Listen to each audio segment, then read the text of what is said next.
ஜெய் சாய்ராம். ஜெய் குருதேவ தத்தா.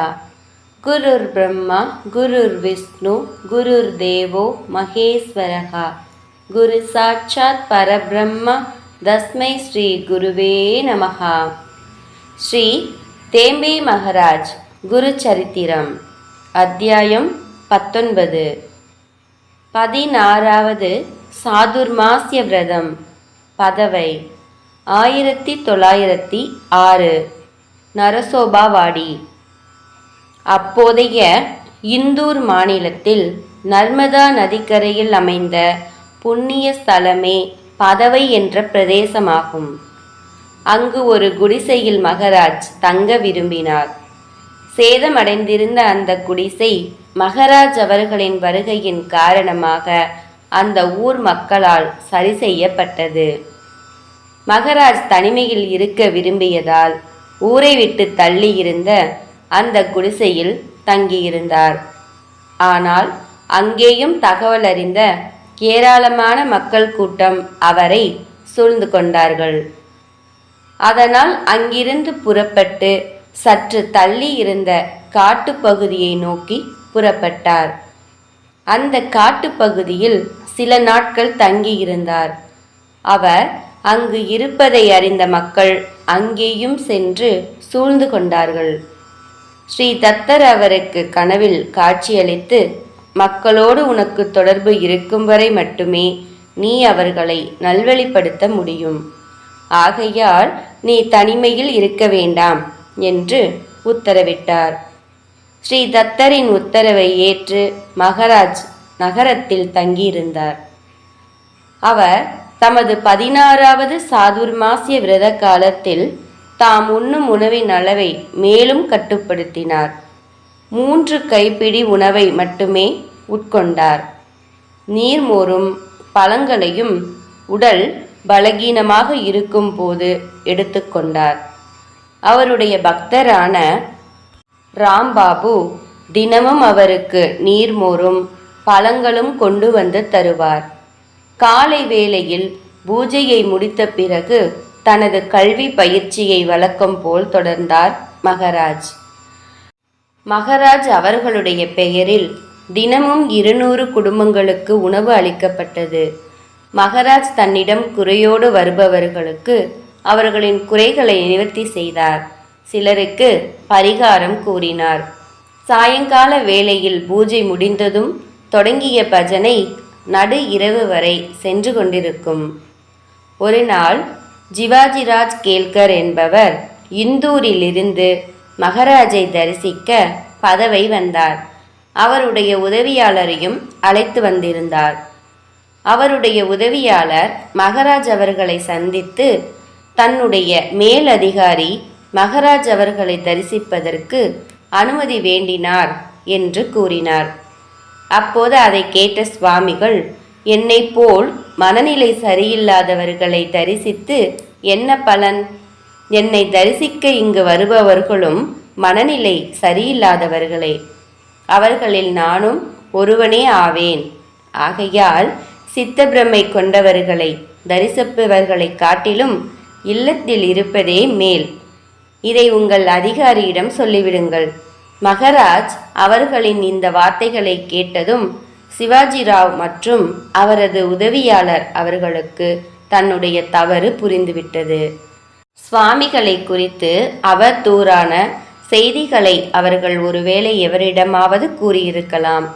அவ்வாறு கூறிய விஷயம் சுவாமிகளுக்கு தெரியாது என்று நினைத்திருக்கலாம்.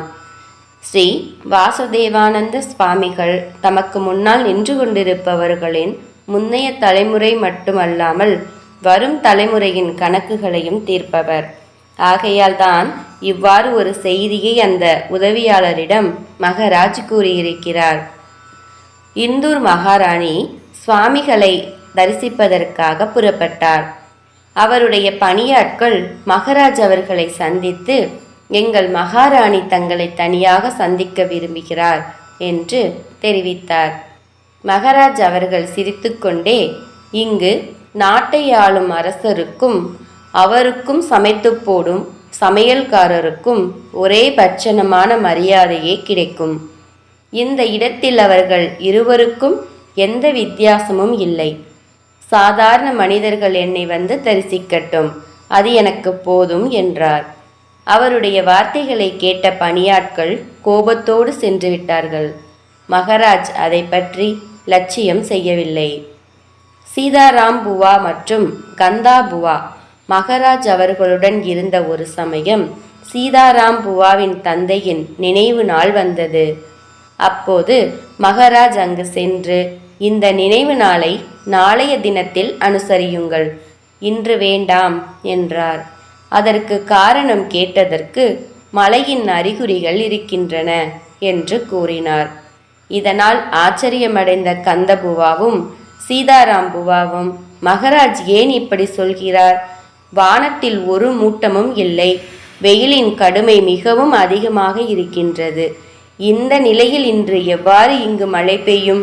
மகராஜ் ஏதோ விளையாடுகிறார் என்று தங்களுக்குள் பேசிக்கொண்டார்கள். அன்னதானத்திற்காக ஏற்பாடுகள் நடந்து கொண்டிருந்தன. உணவு சமைத்தாகிவிட்டது. இப்பொழுது திடீரென்று மேக கூட்டங்கள் சூழ்ந்து சுமார் 1 மணி நேரத்திற்கு மேலாக மழை கொட்டிக்கொண்டு இருந்தது. இதை பார்த்த சீதாராம் புவாவும் கந்தா புவாவும் மகராஜ் அவரின் உத்தரவை மீறியதற்காக மன்னிப்பு வேண்டினார்கள். அன்னதானம் முடியும் வரை மழை நிற்க வேண்டும் என்று வேண்டி நின்றார்கள். மகராஜ் அவர்களுடைய கருணையால் அன்னதானம் நிகழ்வு முடியும் வரை மழை நின்றுவிட்டது. அனைவரும் உணவு உண்ட பின் மீண்டும் பெய்ய துவங்கிய மழை வெள்ள அபாயம் ஏற்படும் அளவிற்கு கொட்டி தீர்த்தது. இதை பார்த்த அதிசயத்த அனைவரும் மகராஜ் அவர்கள் ஸ்ரீ தத்தரின் அவதாரம் என்று பரிபூரணமாக உணர்ந்து கொண்டார்கள். அங்கிருந்து ஒரு காட்டுப்பகுதியில் மகராஜ் நுழைந்தார். அங்கு ஒரு சிறிய கிராமம் இருந்தது. அங்கு வசித்து வந்த குல்கர்னி அவர்கள் அந்த பாதை வழியாக பயணிக்க வேண்டாம் என்று வேண்டினார். அந்த காட்டுப்பாதை மிகவும் ஆபத்தானது என்றும் அங்கு சென்றவர்கள் இதுவரை திரும்பியது இல்லை என்றும் வேண்டினார். மற்றும் மகராஜ் அவர்களுக்கு ரயில் வண்டியில் செல்ல ஒரு பயணச்சீட்டு வாங்கி தருகிறேன் என்றான். ஆனால் மகராஜ் காட்டுப்பகுதி வழியாகவே சென்று விட்டார். அவரை பார்த்த ஒரு காட்டுவாசி, அவர் எங்கிருந்து வருகிறார், ஏன் இவ்விடத்திற்கு தனியாக வருகிறார் என்று இந்தி பாஷையில் கேள்விகள் கேட்டான். மகராஜ் அதற்கு மராத்திய பாஷையில் பதிலளித்தார். அப்போது அந்த காட்டுவாசி எவ்வாறு அதை புரிந்து கொண்டானோ என்று தெரியவில்லை. ஆனால் அவன் சுவாமியிடம் தானும் அவ்வழியில் செல்வதாகவும் தன்னுடன் வருமாறும் மகராஜை அழைத்தான். சில மணி நேரங்களில் அவர்கள் வரவேண்டிய அந்த கிராமம் வந்தவுடன் அந்த காட்டுவாசி மாயமாய் மறைந்து விட்டான். என்ன ஆச்சரியம்! தொடர்ந்து 2 அல்லது 3 நாட்கள் பயணம் செய்து அடைய வேண்டிய அந்த கிராமத்தை சில மணி நேரங்களில் அடைந்துவிட்டார்கள் என்று சொல்லும் பொழுது சுவாமியை அழைத்து செல்ல வந்தவர் ஸ்ரீ தத்தாத்ரேயரே ஆவார் என்பதை நாம் அறிந்து கொள்ளலாம். அச்சமயத்தில் ஒரு வித்தியாசமாக தோற்றமளிக்கும் மனிதர் ஒருவர் மகராஜை தமது குடிசைக்கு வருமாறு அழைத்தார். அவர் தம்முடைய குடிசைக்கு சென்றதும் 2 ரொட்டி துண்டுகளை மகராஜ் அவர்களிடம் அளித்து உண்ணும்படி கூறினார். மகராஜ் முறையாக பூஜை செய்யும் வழக்கமில்லாத வீட்டில் நான் உண்ணும் பழக்கமில்லை என்றார். அப்போது அந்த மனிதர், இது உங்களுக்கு பாரபட்சமாக தோன்றவில்லையா என்று கேட்டார். அதை கேட்ட மகராஜ், எனக்கு தோன்றியதை நான் எப்போதுமே செய்ததில்லை. இது ஸ்ரீ தத்தரிட்ட கட்டளையாகும். ஸ்ரீ தத்தரின் ஆணையை நான் ஒருபோதும் மீறமாட்டேன் என்றார். அதை கேட்டுக்கொண்டிருந்த விசித்திர மனிதர் திடீரென்று மறைந்து போய்விட்டார். மகராஜ் அவர்கள் தம்மை சோதிக்க ஸ்ரீ தத்த மகாபிரபுவை வந்தார் என்பதை உணர்ந்தார். வட இந்தியாவில் அப்பொழுது ஆரிய சமாஜம் பிரசித்தி பெற்றிருந்தது. ஆரிய சமாஜத்தை சேர்ந்த சுவாமி தயானந்த சரஸ்வதி நமது ஸ்ரீ வாசுதேவ சுவாமிகள் இருக்கும் இடம் தேடி வந்து அவருடைய கருத்துக்களுக்கு எதிர்மறையான கருத்துக்களை கூறி சுவாமிகளோடு வாக்குவாதத்தில் ஈடுபட்டார். பொதுவாக சுவாமிகள் எவரிடமும் தேவையில்லாத விவாதங்களில் ஈடுபட மாட்டார். ஆகையால் அவர் அமைதியாக அமர்ந்திருந்தார். அச்சமயத்தில் ஒரு அந்தணர் சுவாமிகளை தரிசிக்க அங்கு வந்தார். சுவாமிகள் திடீரென்று தன்னுடைய மந்திர சக்தியின் உதவியால் அந்த அந்தணரை 3 நாட்கள் பேசவிடாமல் செய்துவிட்டார். 3 நாட்களுக்கு அவரால் வாயை கூட திறக்க முடியவில்லை. அவர் சுவாமிகளிடம் தன்னை மன்னிக்குமாறு சரணாகதி அடைந்தார். அப்போது மகாராஜ் அவரிடம், உன்னிடம் உள்ள மந்திர சக்தியால் தவறான காரியத்தில் ஈடுபடுகிறாய். நீ பெற்ற மந்திர சக்தியை திருப்பி அளித்துவிட வேண்டும். அப்படி அளித்தால் நான் உன்னை காப்பாற்றுகிறேன் என்றார். சுவாமிகள் கேட்டவாறே அந்த அந்தணர் செய்து முடித்தவுடன் திடீரென்று அவர் பேச ஆரம்பித்து விட்டார். 3 நாட்களாக கட்டப்பட்டு இருந்த அவருடைய வாய் சுவாமிகளின் கருணையால் திறக்கப்பட்டு விட்டது. தனக்கு பேச்சு வந்ததும் அவர் அங்கிருந்து விரைந்து ஓடிவிட்டார். சுவாமிகள் இறைவனால் சில சக்திகளை கைவர பெற்ற மனிதர்களில் பலர் அவற்றை சமூக நலனுக்காக உபயோகப்படுத்தாமல் சுய ஆதாயத்திற்காகவும் விளம்பரத்திற்காகவும் பயன்படுத்துவதை ஒரு நாளும் அந்த சக்திகளை தவறாக பிரயோகிக்க கூடாது என்றும் உபதேசித்தார். ஸ்ரீ வாசுதேவ சுவாமிகளின் உபதேசத்தை கேட்க வரும் முக்கிய மனிதர்களில் வக்ரதுண்ட புவாவும் ஒருவர். வக்ரதுண்ட புவா ஸ்ரீ கணபதியின் தீவிர உபாசகர். தினமும் கல்வி பயிற்சியை துவங்கும் போது மகாராஜ் இன்று வக்ரதுண்ட புவா வந்திருக்கிறாரா என்று கேட்பார். அவரும் தான் வந்து இருப்பதாக மகாராஜ் அவர்களிடம் கூறுவார். இவ்வாறு அவருடைய உபதேசங்களை கேட்க பெரும் அளவு மக்கள் அங்கு கூடுவார்கள். மகாராஜ் நரசோபாவாடியில் 2 மாதங்கள் தங்கியிருந்தார். அங்கு அவரை காண வந்த பக்தர்கள் ஆயிரக்கணக்கான தொகையை அவரிடம் அளித்தார்கள். பலர் அவருக்கு பழங்களையும் தேங்காய்களையும் அளித்தனர். அவருக்கு தட்சணையாக பணத்தொகை வைக்கப்பட்டிருந்தால் அவர் தம்முடைய பூசாரிகளை அழைத்து, இந்த புழுதியை எப்போது இந்த இடத்தை விட்டு அகற்றப் போகிறீர்கள் என்று கேட்பார். பூசாரிகளை அவற்றை எடுத்துக்கொள்ள சொல்வார். நரசோபாவாடியில் மட்டும் உணவை யாசகமாக பெறுவதில் அவருக்கு எந்த கட்டுப்பாடும் இல்லை. மற்ற இடங்களில் 3 வீடுகளில் மட்டுமே யாசகம் பெறும் சுவாமி நரசோபா ஹாலில் 5 வீடுகளுக்கு சென்று யாசகம் பெறுவார். சாதுக்கள் எத்தகைய உணவை எந்த அளவு உட்கொள்ள வேண்டும் என்பதை குறிப்பிட்டுள்ளார். 8 சிறிய கைப்பிடி அளவு உணவு மட்டுமே உண்ண வேண்டும். போதை தரும் பொருட்களையும் மற்றும் இனிப்புகளையும் உண்ணக்கூடாது. உணவு வகைகளை தனித்தனியாக உண்டாலும் ஒன்றாக சேர்த்து கலந்து உண்டாலும் ஒரே மாதிரியாகத்தான் சுவையை உணர வேண்டும் என்றும் நாக்கு சுவைக்காக அலையக்கூடாது என்றும் போதித்தார்.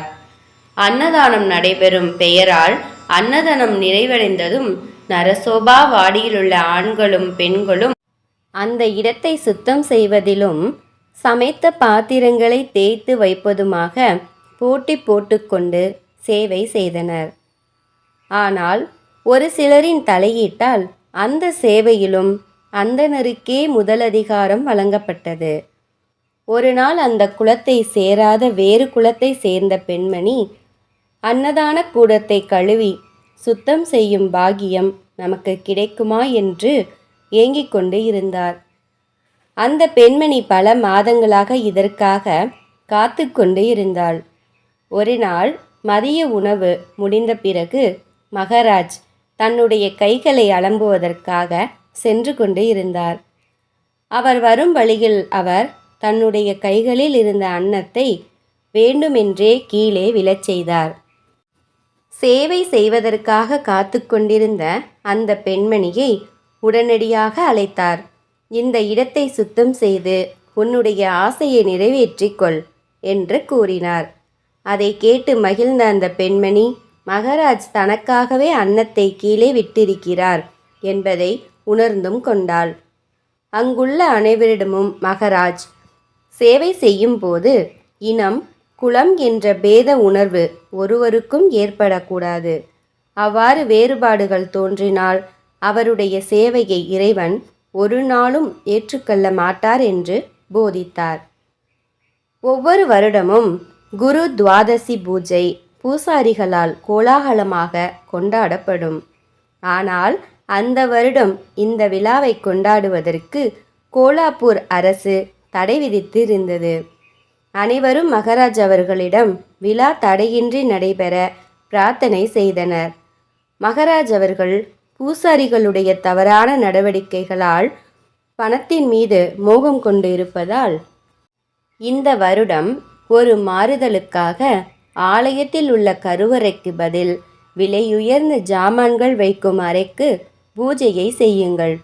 ஏனெனில் உங்கள் பார்வையில் கருவறைக்குள் இருக்கும் கடவுளை விட விலையுயர்ந்த ஜாமான்கள் வைக்கும் அறை மட்டுமே உயர்ந்ததாக இருக்கின்றது என்றார். பூசாரிகள் தங்கள் தவறுக்காக மன்னிப்பு வேண்டினர். கருணையே உருவான மகராஜ் குரு துவாதசியை கொண்டாட எந்த சிக்கலும் இருக்காது என்று வாக்களித்தார். மகராஜ் அவர்கள் வாக்குப்படியே கோலாப்பூர் அரசு ஆணை அந்த விதியை தளர்த்திவிட்டது. ஆகையால் குரு துவாதசி விழா சிறப்பாக கொண்டாடப்பட்டது.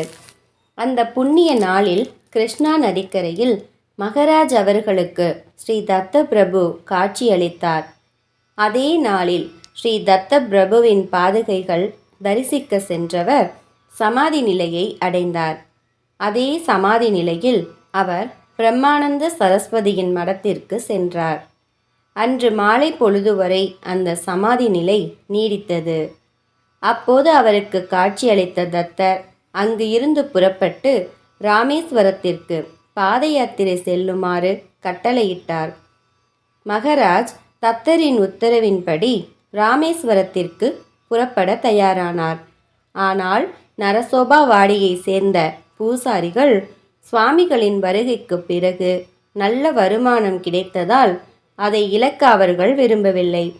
அவர்கள் அனைவரும் மகராஜ் அவர்களிடம் சென்று பணிந்து வேண்டி நரசோபா வாடியிலேயே தங்கி இருக்கும்படி வேண்டினர். ஆனால் மகராஜ் தன்னால் தத்தரின் ஆணையை மீற முடியாது என்று கூறினார். உடனே அனைவரும் சேர்ந்து ஸ்ரீ தத்தரை மகிழ்விப்பதற்காக தொடர்ந்து தத்தரின் திருவுருவச் சிலைக்கு அபிஷேகம் செய்து கொண்டே இருந்தனர். அதில் சில நல்ல உள்ளம் கொண்ட பூசாரிகள் மகராஜ் அவர்கள் இன்னும் சில நாட்கள் இங்கே தங்கி இருந்தால் தீய எண்ணம் கொண்டவர்களையும் நல்லவர்களாக மாற்றிவிடுவார். ஆகையால் மகாபிரபு கருணையோடு ஸ்ரீ வாசுதேவ சுவாமிகளை இன்னும் சில நாட்கள் இங்கேயே இருக்க செய்ய வேண்டினார்கள். அவர்களுடைய கோரிக்கையை ஏற்றுக்கொண்ட ஸ்ரீ தத்தர் மகராஜ் அவர்களை நரசோபா வாடியிலேயே தங்கியிருக்கச் செய்தார்.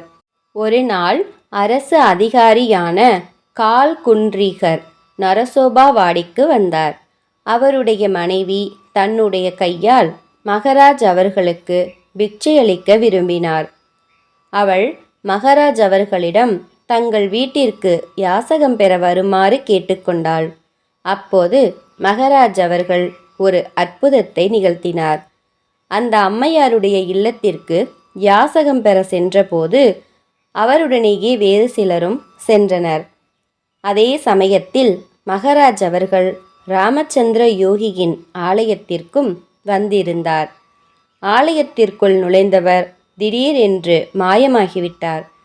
அச்சமயத்தில் அந்த வழியாக வந்து கொண்டிருந்த பக்தர்கள் யோகி ராமச்சந்திரரின் ஆலயத்தில் மகராஜை தரிசித்தனர்.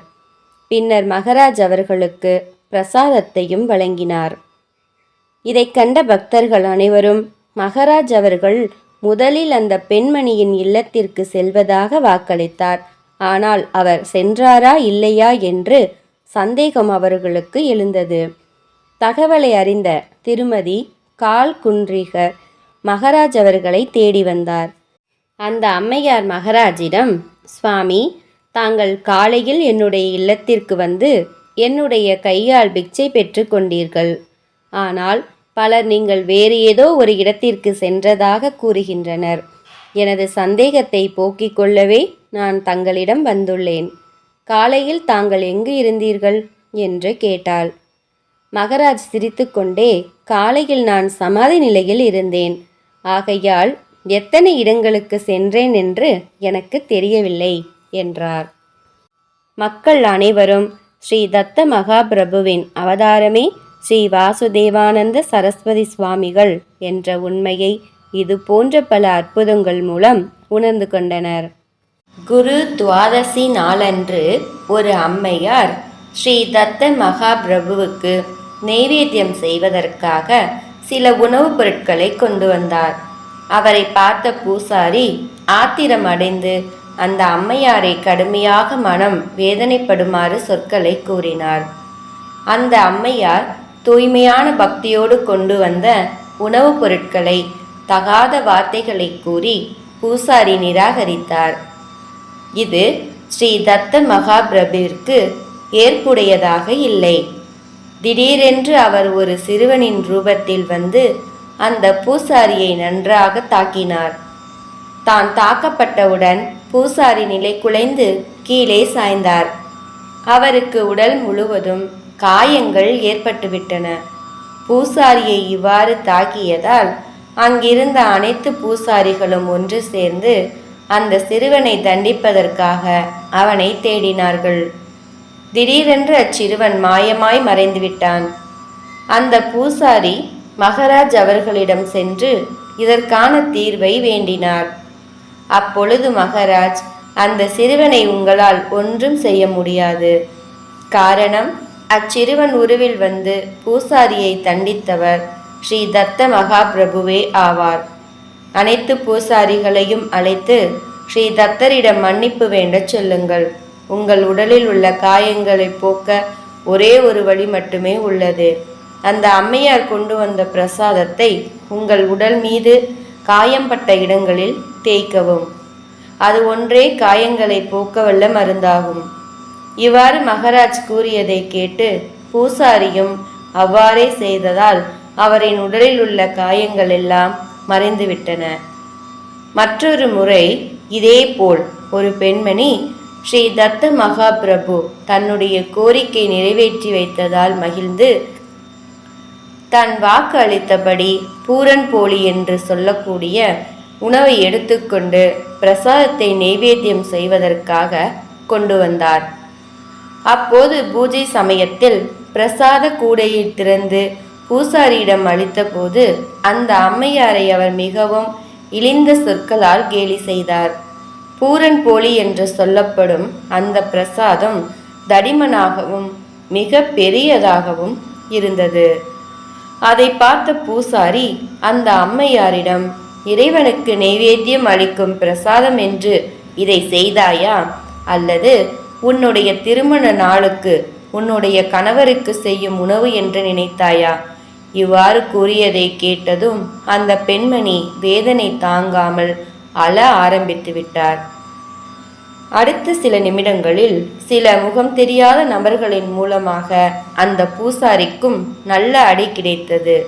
தவறு செய்தவர்கள் அவர் எவராக இருந்தாலும் கடுமையாக தண்டிக்கவும் தத்த மகாபிரபு தயங்க மாட்டார். அவருடைய கையில் இருக்கும் ஆயுதம் தேவேந்திரனின் வஜ்ராயத்தை விடவும் அதிக ஆற்றலை உடையது. தீபாவளி திருநாளை ஆலயத்தில் 5 நாட்கள் கொண்டாடுவது வழக்கம். இத்திருநாளில் ஸ்ரீ தத்த பாதுகைகளை வெதுவெதுப்பான நீரால் அபிஷேகம் செய்வது வழக்கம். அதற்காகவே ஒரு பெரிய பானையில் தண்ணீர் கொதிக்க வைக்கப்பட்டு இருக்கும். அபிஷேகம் செய்ய விரும்புவோர் அந்த பானையில் இருந்து தண்ணீர் எடுத்து பாதுகைக்கு அபிஷேகம் செய்வார்கள். தண்ணீரை அபிஷேகம் செய்யும் போது இளம் சூட்டில் உள்ளதா என்று தெரிந்து கொண்டு அபிஷேகம் செய்ய வேண்டும். ஆனால் மக்கள் அந்த பானையில் கொதித்து கொண்டிருக்கும் தண்ணீரை அப்படியே பாதுகைகளுக்கு ஊற்றி அபிஷேகம் செய்துவிட்டு போய்விட்டார்கள். அவர்கள் விரைந்து செல்ல வேண்டும் என்ற காரணத்தால் கொதிக்கும் நீரை பாதுகைகளில் அபிஷேகம் செய்துவிட்டார்கள். இந்த நிகழ்வு மகாராஜ் அவர்களின் உடல்நிலையை வெகுவாக பாதித்தது. பாதுகையில் கொதிக்கும் நீரை அபிஷேகம் செய்த சில மணி துளிகளில் மகாராஜ் அவர்கள் கழித்த சிறுநீரில் இருந்து தொடர்ந்து இரத்தம் வெளியேறியது. அவர் வலியால் துடிதுடித்தார். ஸ்ரீ தத்த பிரபுவிடம் என்ன தவறு நடந்தது என்று கேட்டார். அப்போது ஸ்ரீ தத்தர் மகாராஜ் அவர்களிடம், ஒரே ஒரு நாள் கொதிக்கும் நீரில் அபிஷேகம் செய்த காரணத்தால் உன்னுடைய உடல்நிலை இத்தகைய சீர்கேடு அடைந்துள்ளது. ஆனால் இந்த பூசாரிகள் பண்டிகை நாட்கள் முழுவதும் என்னை கொதிக்கும் நீரில் அபிஷேகம் செய்கின்றனர். அப்போது என்னுடைய நிலையை யோசித்து பார்த்தாயா? இவ்வாறு தத்த மகாபிரபு கூறியதும் மனம் வருந்தி பிரபுவிடம் மன்னிப்பு கோரினார். மகாராஜ் உடனே அனைத்து பூசாரிகளையும் அழைத்து அங்கு நடந்த நிகழ்வுகளை பற்றி விசாரணை நடத்தினார்.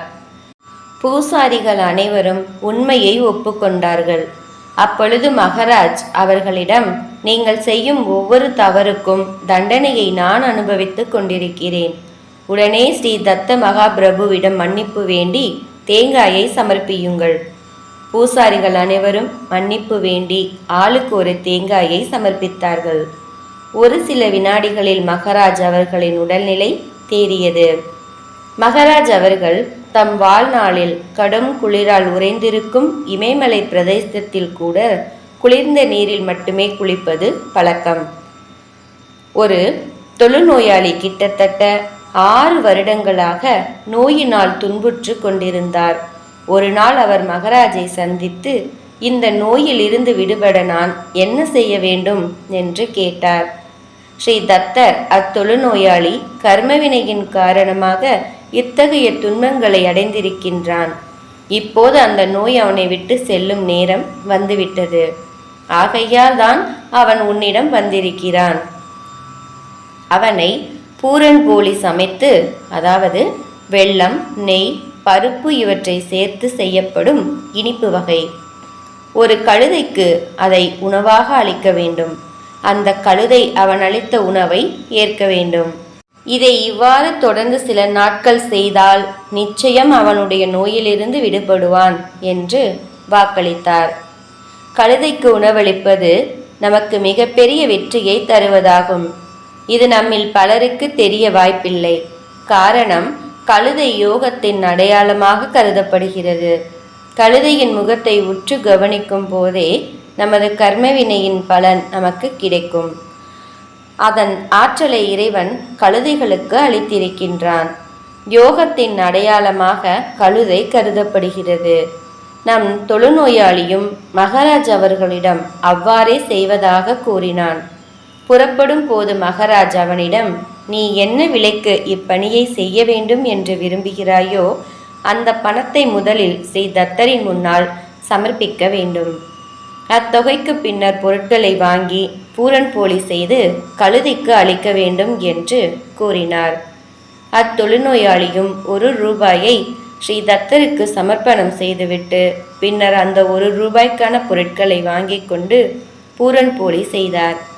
அருகில் இருந்த காட்டுப்பகுதியில் சில கழுதைகள் உலவிக்கொண்டு இருப்பதாக தகவல் வந்தது. அதை தேடிக்கொண்டு போய் உணவை கழுதைகளுக்கு அளித்துவிட்டு அருகிலுள்ள கிருஷ்ணா நதியில் நீராடினார். அவர் அவ்வாறு நீராடும் பொழுது கிருஷ்ணா நதியின் அலைகள் ஒவ்வொரு முறையும் அவரை தீண்டும் போதும் மகாராஜ் அவர்களின் கரம் தீண்டுவது போலவே நினைத்து ஆனந்தம் கொண்டார். இவ்வாறு 3 முறை கிருஷ்ணா நதியில் மூழ்கி எழுந்தவுடன் என்ன ஆச்சரியம், அவருடைய உடலில் உள்ள நோய் முற்றிலுமாக அவரை விட்டு நீங்கிவிட்டது. அவருடைய தோற்றம் புது பொலிவோடு காணப்பட்டது. இதற்கு ஸ்ரீ வாசுதேவ சுவாமிகளே காரணம் என்பதை உணர்ந்து நன்றி தெரிவித்தார். ஒரு மிக பெரிய செல்வந்தர் தன்னுடைய மனைவியை தீய ஆவி ஒன்று பிடித்து கொண்டதால் மிகவும் துன்புற்றார். அவர் மகாராஜை காண்பதற்காக நரசோபாவாடிக்கு வந்திருந்தார். அங்கு 3 மாதங்கள் சேவைகள் செய்தார். ஆனால் அவர் மனைவியின் உடல்நிலையில் ஒரு முன்னேற்றமும் தெரியவில்லை. அவர் மகாராஜ் அவர்களிடம் வந்து முறையிட்டார். மகாராஜ் அவர்களிடம் அடுத்த நாள் தம்மை வந்து சந்திக்கும்படி கூறினார். அப்போது அவர் அந்த செல்வந்தரை பார்த்து, உன்னிடம் பல வருடங்களுக்கு முன்னால் ஒரு அந்தணர் தன்னுடைய வாரிசுகளுக்கு தருமாறு 1200 ரூபாய்களை கொடுத்து வைத்து இருந்தார். ஆனால் அந்த பணத்தை அவருடைய வாரிசுகளுக்கு நீ அளிக்கவில்லை. ஆகையால் அந்த பணம் அவர்களின் வாரிசுகளை சென்று சேராததால் அந்த அந்தணர் ஆவியாகி உன்னை துன்புறுத்தி கொண்டு இருக்கிறார். அவ்வாறு ஒரு தொகையை நீ அளிக்க வேண்டும் என்பது உண்மைதானே என்று கேட்டார். மகாராஜ் அந்த செல்வந்தரும் அச்சம்பவம் உண்மையே என்று ஒப்புக்கொண்டார். மகாராஜ் அவரிடம், நீ உடனடியாக அந்த பணத்தை வைத்து அன்னதானம் செய்தால் அந்த தீய ஆவி உன் மனைவியை விட்டு ஓடிவிடும் என்று கூறினார். இதை கேட்ட செல்வந்தர் உடனே அப்பணத்தை எடுத்து மகாராஜ் முன்னால் வைத்தார். மகாராஜ் பூசாரியை அழைத்து அந்த பணம் தீர்ந்து போகும் வரை தொடர்ந்து அன்னதானம் நடத்தவும் என்று கூறினார். மகாராஜ் அந்த பணத்தை கையாலும் தொடவில்லை. பூசாரி அன்னதான ஏற்பாடுகளை செய்தார். தினம் தினம் அன்னதானம் தொடர்ந்து நடந்து கொண்டே இருந்த பொழுது அவளை பிடித்திருந்த ஆவி அவளை விட்டு சிறிது சிறிதாக நீங்கிவிட்டது. தீட்சித் என்பவளுடைய மகள் சீதாபாய் மிகவும் கருமையான வண்ணத்தில் இருந்தாள். அவளுடைய கணவர் இதன் காரணமாகவே அவளை ஒதுக்கி வைத்து இருந்தார். அவள் எப்போதெல்லாம் மகாராஜ் அவர்களை காண வருவாளோ அப்போதெல்லாம் ஒரு சிறிய அட்டை பெட்டியில் மகாராஜ் அவர்களுடைய பாதங்களின் கீழ் இருந்த மண்ணை எடுத்து வருவாள். அந்த புழுதி கலந்த மண்ணை அவள் தன்னுடைய வயலில் அறுவடைக்கு முன் தூவி வருவாள். ஒரு நாள் அவ்வாறு செய்த பொழுது விதை விதைக்கும் நேரமாக இருந்தது. அப்போது மிக பலமான மழை பெய்தது. ஆனால் என்ன ஆச்சரியம், அவருக்கு சொந்தமான நிலத்தில் பயிருக்கு ஒன்றுமே நேரவில்லை. அவளுடைய நிலத்தை சுற்றி இருந்த அனைத்து வயல்களிலும் பயிர்கள் நாசமடைந்து விட்டன. மகாராஜ் அவர்களின் பாதங்களின் பட்ட புழுதியை அவளுடைய வயலில் தூவியதால் அவளுடைய வயல் தப்பித்து விட்டது. மகாராஜ் அவர்களை தன்னுடைய வீட்டிற்கு யாசகம் பெற வருமாறு அன்போடு அழைத்தாள். இந்நிலையில் மகாராஜ் அவர்களின் கருணையால் அவளை விட்டு சென்ற கணவனும் அவளை ஏற்றுக்கொண்டான்.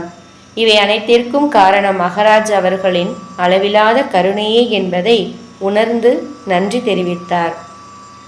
கிருஷ்ணா நதிக்கரையிலிருந்து 2 மைல் தொலைவில் ஆரண்யா என்ற காட்டுப்பகுதி இருந்தது. மக்கள் பௌர்ணமி தினத்தன்று வன போஜனம் என்று சொல்லக்கூடிய விருந்தாக காட்டில் அமர்ந்து உணவை உண்டு மகிழ்வார்கள். ஒருமுறை மகாராஜ் அவர்களும் அங்கு சென்றிருந்தார். நிருசிங்க சரஸ்வதி மற்றும் அவருடைய சீடர்களும் மகாராஜுடன் சென்றிருந்தனர். பிரசித்தி பெற்ற புராண கதைகளை சொல்லக்கூடிய வக்ரதுண்ட புவாவும் மகாராஜை காண அங்கு வந்திருந்தார். அனைவரும் காட்டுப்பகுதியில் திகம்பரா திகம்பரா ஸ்ரீபாத வல்லவ திகம்பரா என்ற நாமத்தை ஆனந்தமாக சொல்லத் துவங்கினார்கள். அவர்கள் அனைவரும் உணவு அருந்திய பின்னால் வக்ரதுண்ட புவா புராணங்களின் விளக்கங்களை கூறினார்.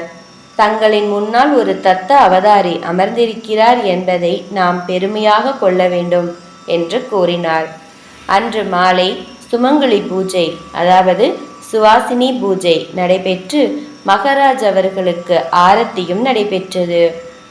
ஒரு பிரம்ம ராட்சசன் என்ற பிசாசு ஒரு பெண்ணை பிடித்து கொண்டு விட்டது. அந்த பிசாசு காற்றின் உருவத்தில் இருந்ததால் சில சமயங்களில் அந்த பெண்ணை வெகு தூரத்திற்கு சென்று உருட்டிவிடும்.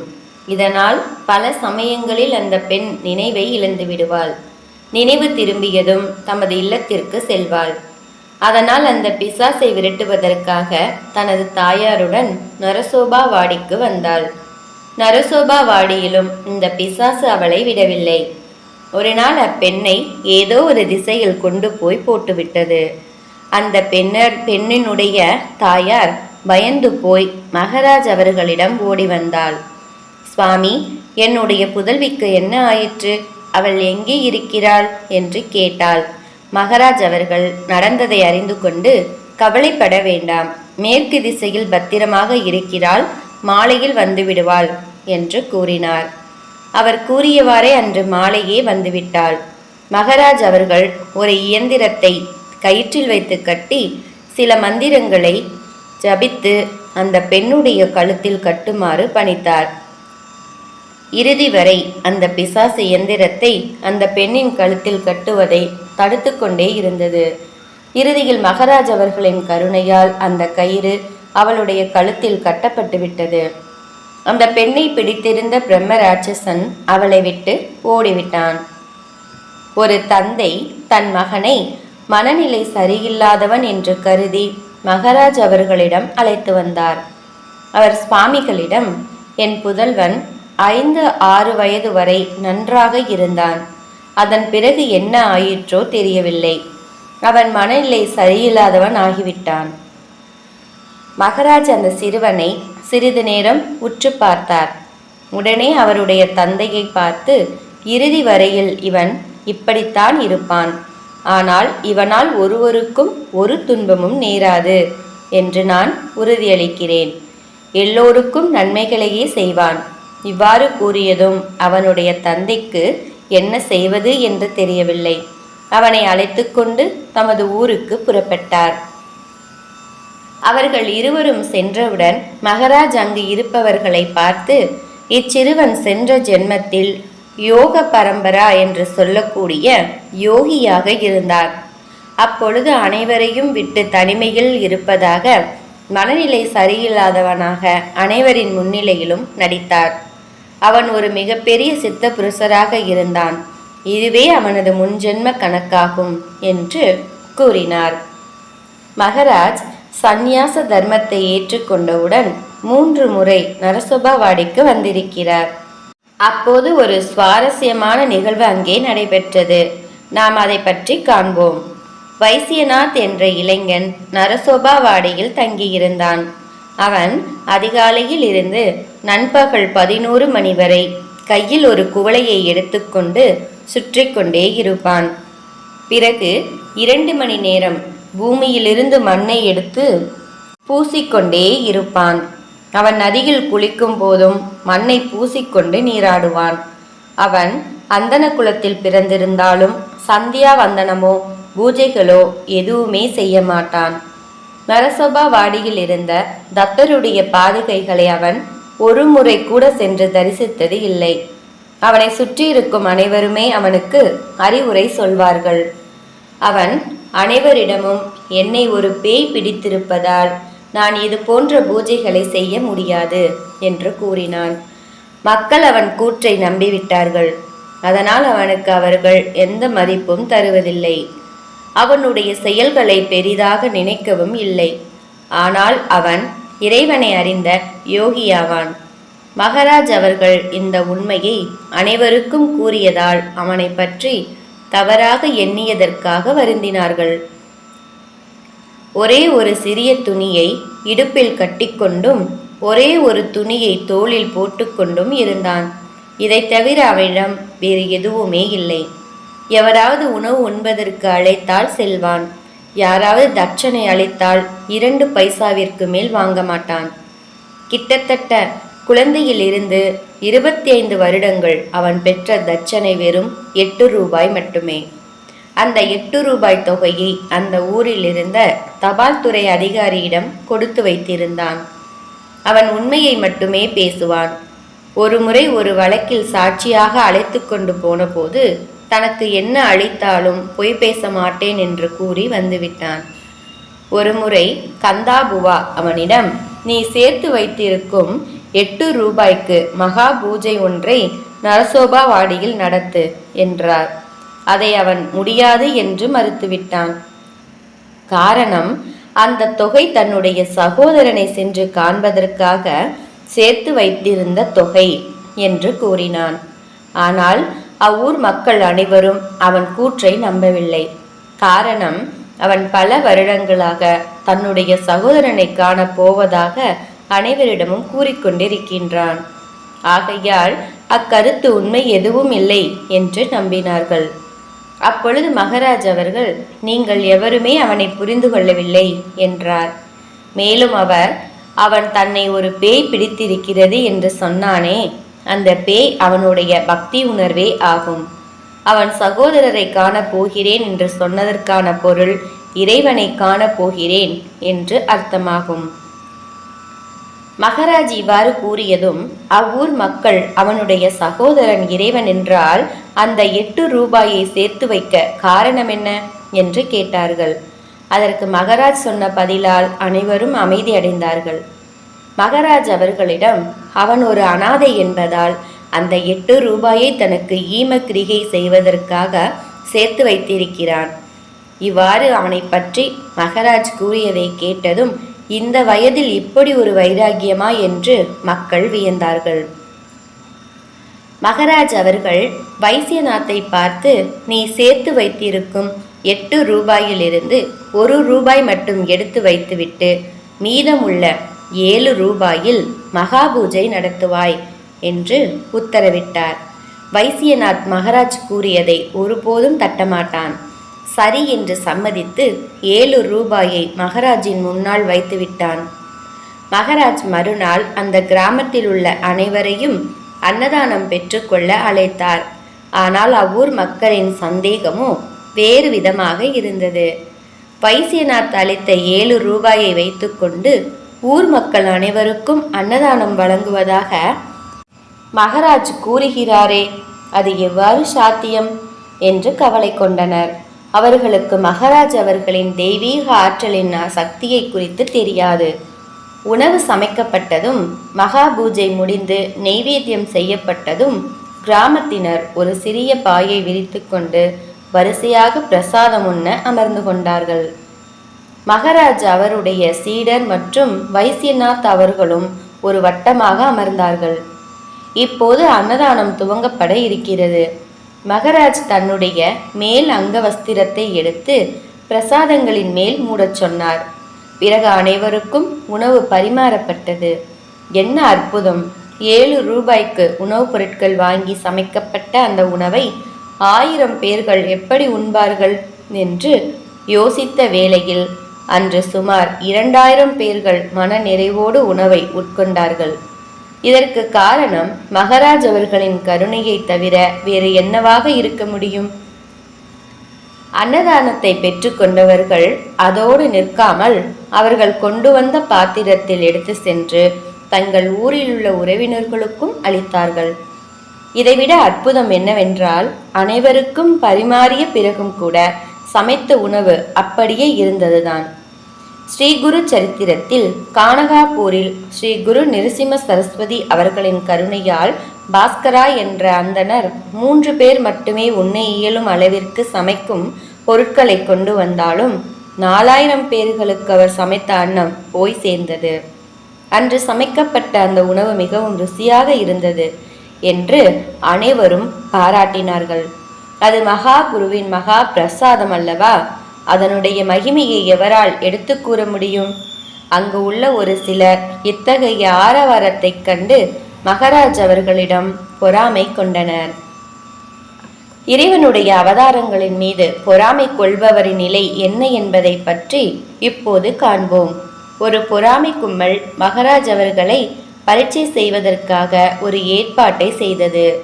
அவர்கள் தங்களில் ஒருவனை ஒரு கையில் துணிகளை சுற்றி நிறைய கட்டுக்களை கட்டியிருந்தார்கள். அவ்வாறு செய்துவிட்டு அவனை மகராஜ் அவர்களிடம் அனுப்பி வைத்தார்கள். அவன் மகராஜ் இருக்க இடம் சென்று அவரிடம் கட்டுப்போட்ட அந்த கையில் வலி அதிகமாக இருப்பதாகவும் அதற்கு ஏதாவது ஒரு மருந்தை தருமாறும் கேட்டான். மகராஜ் அவர்களும் பொறுமையாக அவனிடம் வேறு எதுவும் பேசாமல் ஒரு மருந்தை உபயோகிக்குமாறு கூறினார். வந்தவன் யார், அவனுடைய நோக்கம் என்ன என்பதை தெளிவாக அறிந்திருந்தும் மகராஜ் அவனை கோபிக்கவில்லை, சபிக்கவில்லை. அவன் கேட்ட மருந்தை கூறி ஸ்ரீ தத்தர் அவனை பார்த்து கொள்வார் என்று அமைதியாக இருந்தார். அங்கிருந்து புறப்பட்ட அவன் தன்னுடைய நண்பர்களிடமும் ஊர் மக்கள் அனைவரிடமும் மகராஜை பற்றி அவதூறு வார்த்தைகளை கூறினான். என்னுடைய கை நன்றாக இருந்த போதிலும் நான் வலி என்று சொன்ன காரணத்தால் அது உண்மையா பொய்யா என்று அறியாமல் அதற்குரிய சிகிச்சையை கூறும் இவர் எப்படி ஒரு மகானாக இருக்க முடியும் என்றான். இதை கேட்ட ஸ்ரீ தத்த மகாபிரபு அவனுக்கு சரியான தண்டனையை வழங்கினார். மறுநாள் எந்த கையில் வலி என்று பொய் கூறினானோ அந்த கை முழுவதுமாக மிகப்பெரிய அளவில் வீங்கி சில நாட்களில் அந்த கையையே அறுவை சிகிச்சை செய்து மருத்துவர்கள் எடுத்துவிட்டார்கள். இப்போது அவன் மகராஜ் அவர்களின் மகிமையை புரிந்து கொண்டிருப்பான். அவரை தேடி ஓடி வந்தான். அவருடைய பாதங்களில் விழுந்து மன்னிக்குமாறு வேண்டினான். மகாராஜ் அவர்கள், நீ செய்த தவறுக்கு ஸ்ரீ தத்த மகாபிரபுவிடம் மன்னிப்பு கேள் என்று அனுப்பி வைத்தார். ஒரு கையில் இருந்த வலி சில நாட்களில் உடல் முழுவதும் பரவியது. சில நாட்களில் அவன் இறந்துவிட்டான்.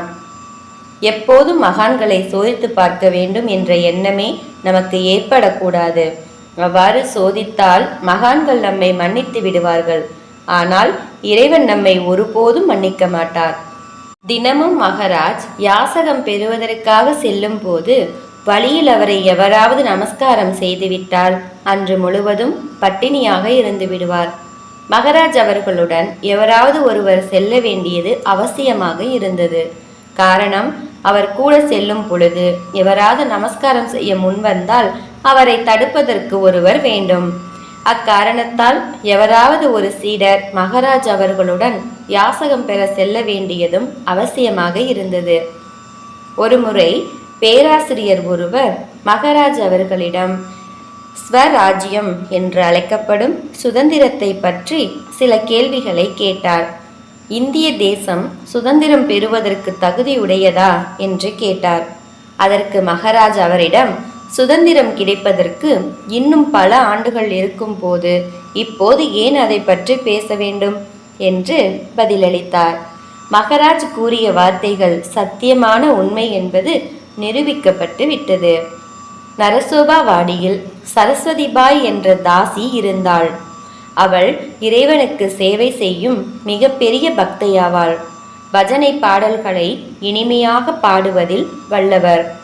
அவர் தன்னை மன்னிக்குமாறு சுவாமிகளின் முன்னால் கருணா திரிபாதி என்ற பாடலை பாடி காண்பித்தாள்.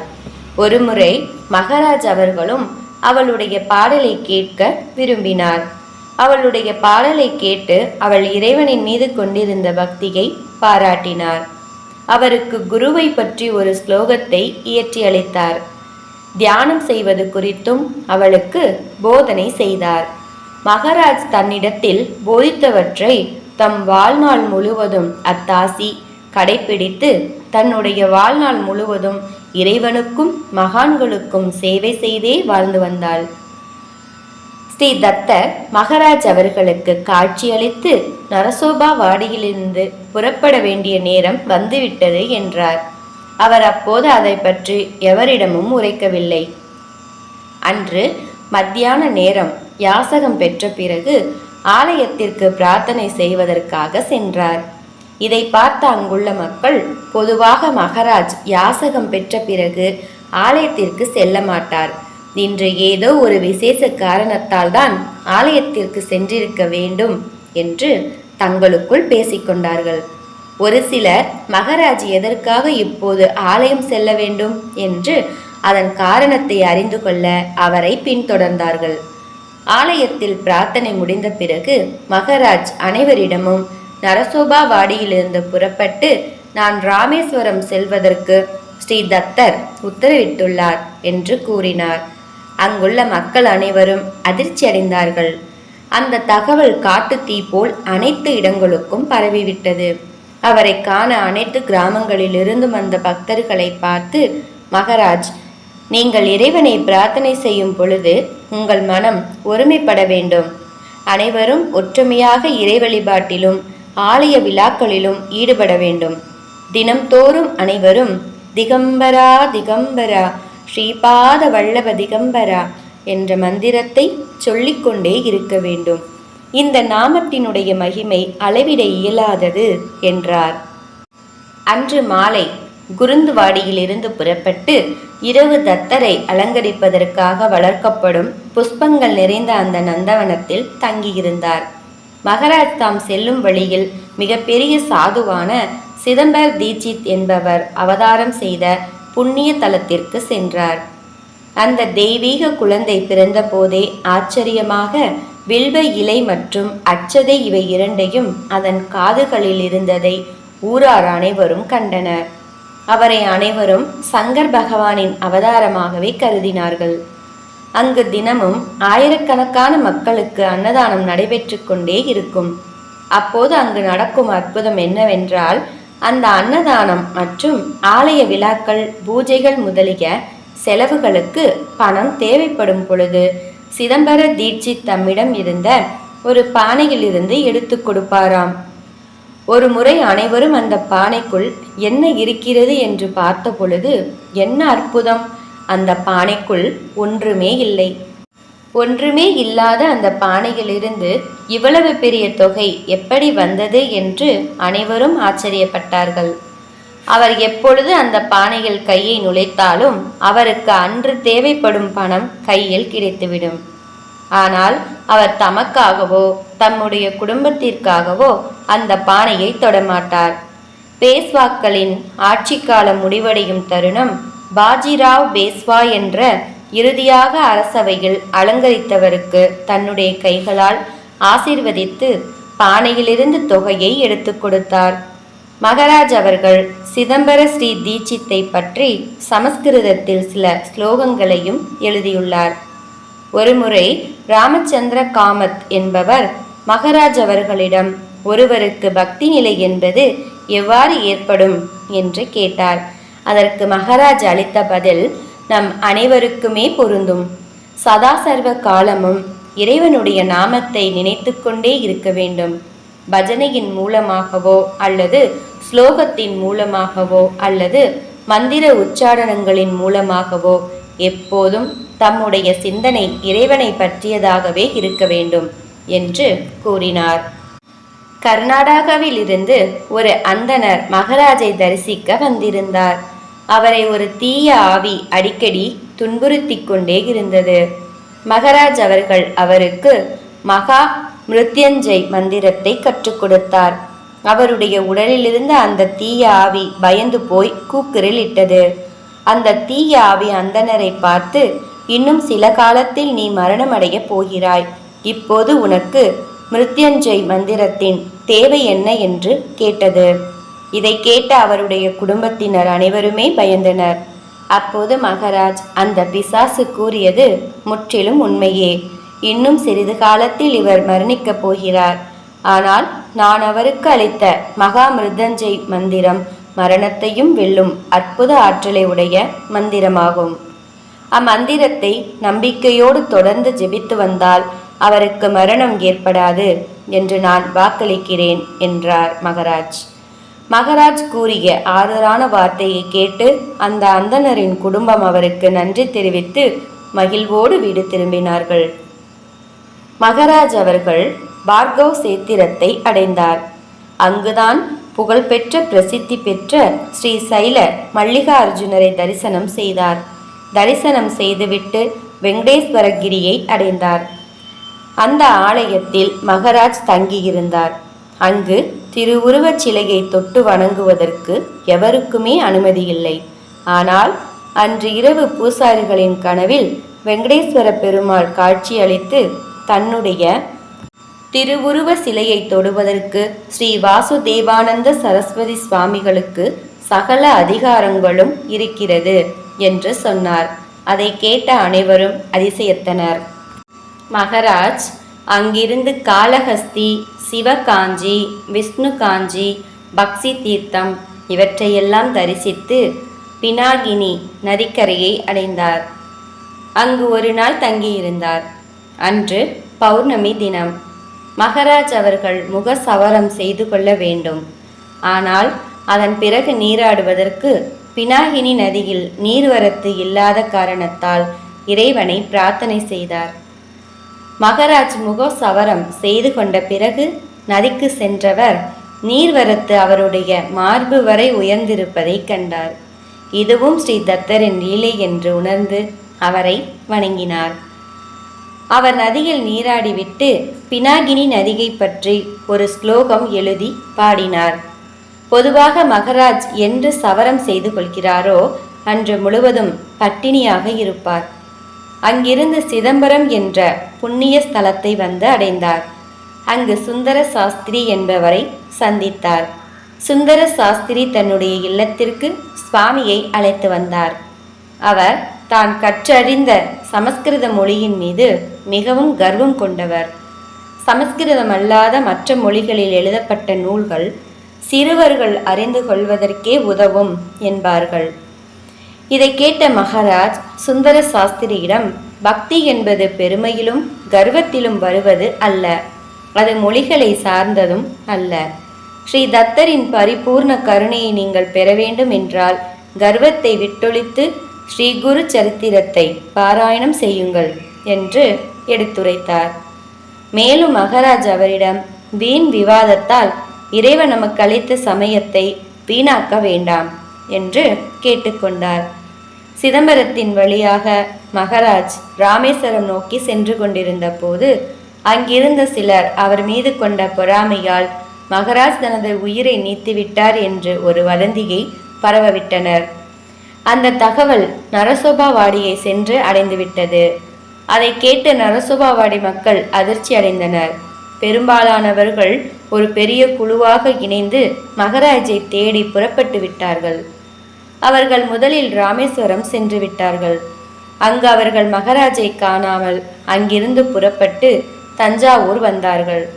மகாராஜை காணும் ஆர்வத்தில் பயணம் செய்து கொண்டிருந்த மக்கள் உணவும் நீரும் இன்றி உடல்நிலையும் சீர்கேடு அடைந்து, எவராவது ஒருவர் மகாராஜ் உயிருடன் இருக்கிறார் என்ற தகவலை தருவாரா என்று ஏங்கி தவித்து கொண்டு இருந்தனர்.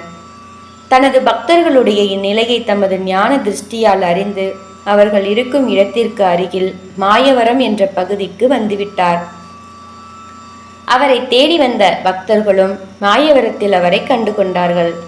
மகாராஜ் அவர்களை உயிருடன் கண்ட பக்தர்கள் பல நாட்களாக பட்டினியோடு இருந்த கன்றுக்குட்டிகள் தனது தாயை நோக்கி ஓடுவது போல் ஓடினார்கள். அவர்களை ஆசீர்வதித்த மகாராஜ், இனிமேலும் இது போன்ற வதந்திகளை நம்ப வேண்டாம் என்றும், நரசோபா வாடியில் சென்று கூறுங்கள், நான் உடலை விட்டு செல்லும் வேளையில் அது எங்கு நிகழும், எப்போது நிகழும் என்பதனை நான் முன்னரே அறிவிப்பேன். அதனால் அதை பற்றி கவலை கொள்ள வேண்டாம் என்றார். மகாராஜ் அவர்களோடு காவிரி நதிக்கரையில் தங்கியிருந்தனர். பின் யாசகம் வாங்கி உணவு உண்ட பின் அவர்கள் அனைவரையும் நரசோபாவாடிக்கு செல்லுமாறு அனுப்பி வைத்தார். பின்னர் மகாராஜ் அங்கிருந்த ஒரு ஏகாதேசி புண்ணிய தினத்தில் தஞ்சாவூரை அடைந்தார். 2 நாட்கள் தஞ்சையில் தங்கிவிட்டு பின் ராமேஸ்வரம் சென்றார். ராமேஸ்வரம் செல்லும் வழியில் சுவேதாரண்யம், கும்பகோணம், மதுரை மீனாட்சி கோவில் இந்த புண்ணிய ஸ்தலங்களை தரிசனம் செய்துவிட்டு ராமேஸ்வரம் அடைந்தார். ராமேஸ்வரத்தில் ஒரு நாள் தங்கியிருந்தார். அச்சமயத்தில் தஞ்சாவூரிலிருந்து அவருடைய பக்தர்கள் ராமேஸ்வரம் வந்தார்கள். அவர்கள் சுவாமிகளிடம் அவரது அடுத்த சாதுர்மாசிய விரதத்தை தஞ்சாவூரிலிருந்து துவங்குமாறு கேட்டுக்கொண்டனர். மகாராஜ் அக்கோரிக்கையை ஏற்றுக்கொண்டார். ராமேஸ்வரத்தில் இருந்து பாத யாத்திரையாகவே தஞ்சாவூரை வந்து அடைந்தார்.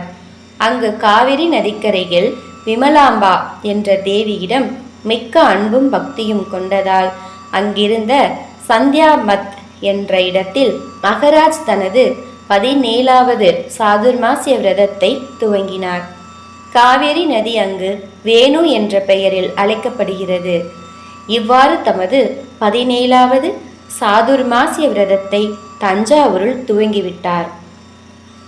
ஜெய் வாசுதேவ், ஜெய் சாய்ராம், ஜெய் குருதேவதத்தா. பரமஹம்ச பரிவிரஜா காச்சாரிய ஸ்ரீ வாசுதேவானந்த தேம்பே சரஸ்வதி சுவாமிக்கு ஜெய்.